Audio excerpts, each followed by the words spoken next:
So why can two people stand in exactly the same place, look at exactly the same scene, and then come away with completely different photographs? Well, it isn't usually the camera, it isn't the lens, and it certainly isn't who spent the most money. More often than not, it's because one person has learned to see the light. And the good news is that it's absolutely a skill you can learn too. In this one, I'm going to share 5 simple ways to train your eye for noticing light. No new gear needed. You can start using them today, and the more you do, the more natural they'll become.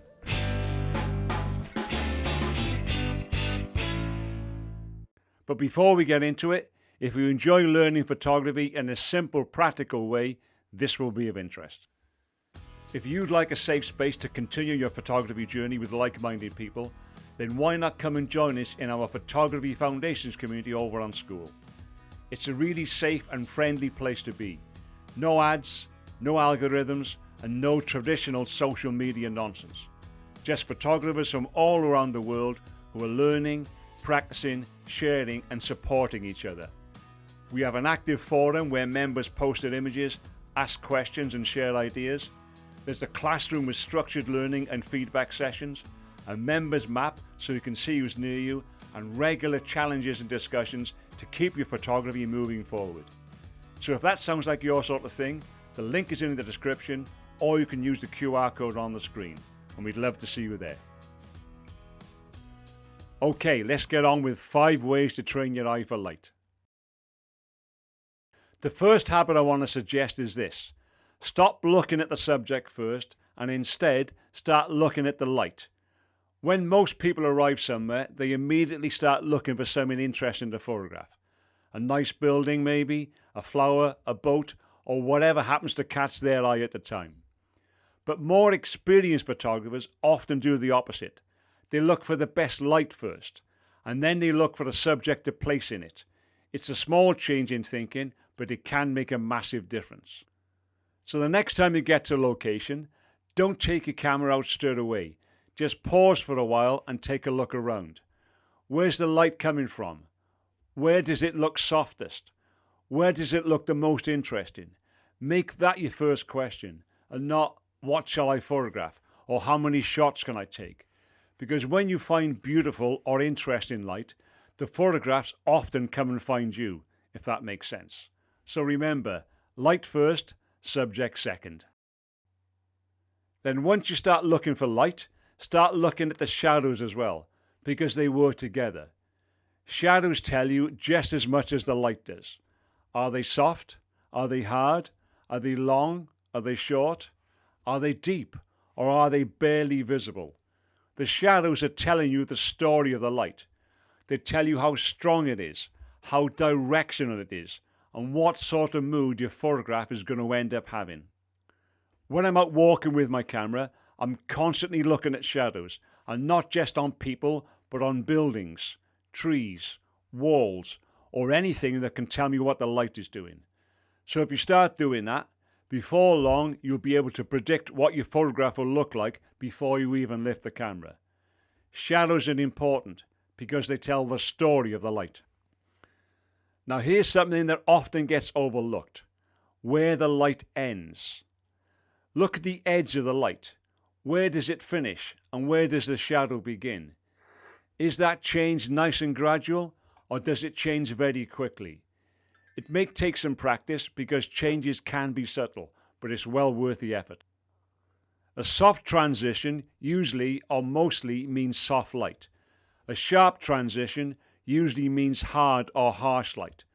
And once you start noticing that little change, those subtle little differences, you'll begin to understand why some portraits feel gentle and flattering, while others feel much more dramatic. It's not a dark art or something, it's just the light and noticing what it's doing.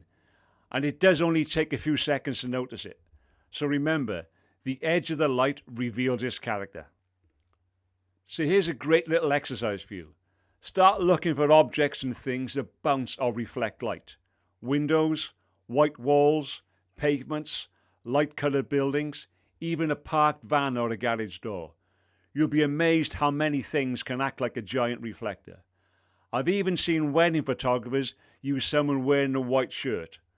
Well, if it works, why not, eh?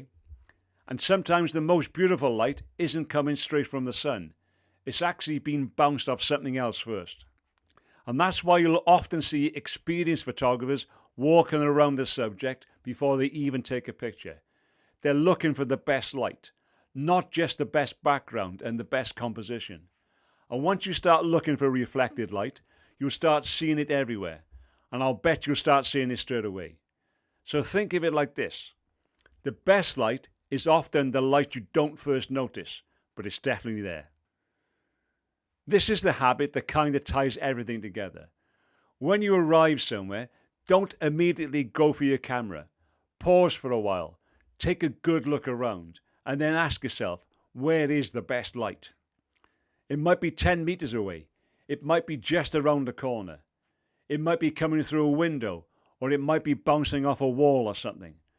But if you find the light first, the subject often becomes pretty obvious.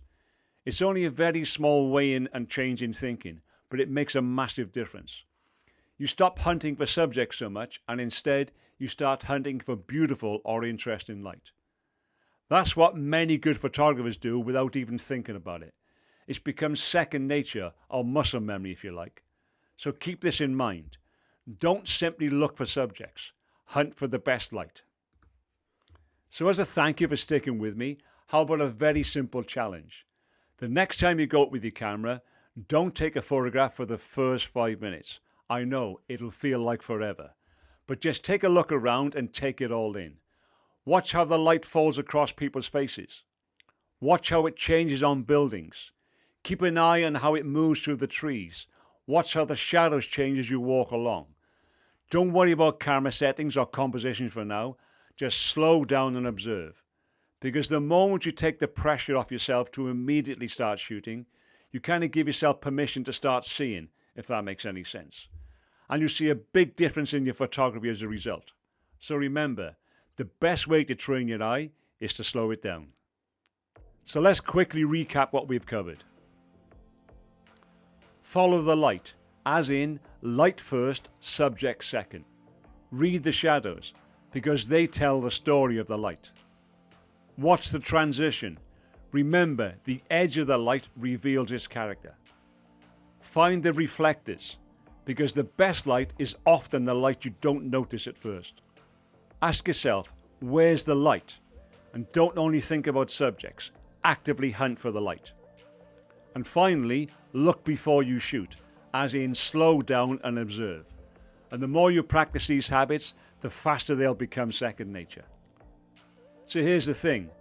Good photographers don't have access to better or different light than everyone else. All they've done is simply train themselves to notice it more. And the great thing is, you can do exactly the same too. So the next time you go out with your camera, don't worry about finding the perfect subject. Go out with the simple goal of finding beautiful or interesting light. It's actually a lot of fun to do, and trust me, it'll change the way you take photographs. Let me know in the comments if you're going to give any of these tips a try. I read and respond to everyone.